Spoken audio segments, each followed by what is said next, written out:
Okay, quick little demonstration on how I wired in my Delta Force cylinders to be able to raise from the cab. So I have just a power wire that's coming from the planter up here to a switch, just a toggle switch. So this is just power coming in.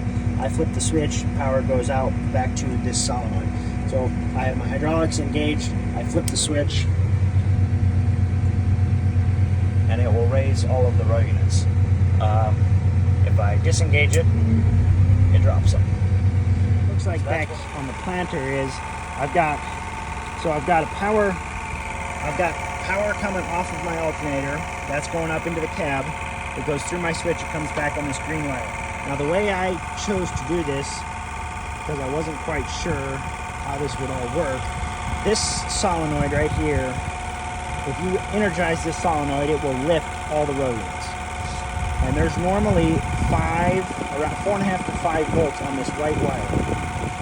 So what I did, I didn't want to backfeed power into my precision system, so I've got a relay, and I ran this white wire into my relay and back out through this other white wire, and then ran power from the cab into this relay. And when I energize power from the cab, it disconnects the Delta Force side, the precision planting wire, and gives full 12 volts to that solenoid. You could possibly just tie 12 volts into this wire. I'm not for sure.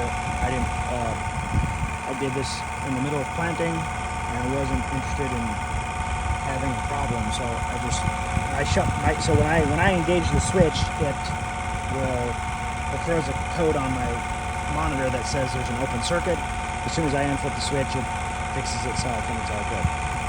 One thing I have noticed, if you energize this solenoid for very long, it starts to get warm. I'm not sure what that means, if it would stay energized for a long time, if it would be a problem or not, I'm not for sure.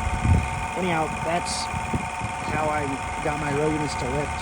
Hopefully it's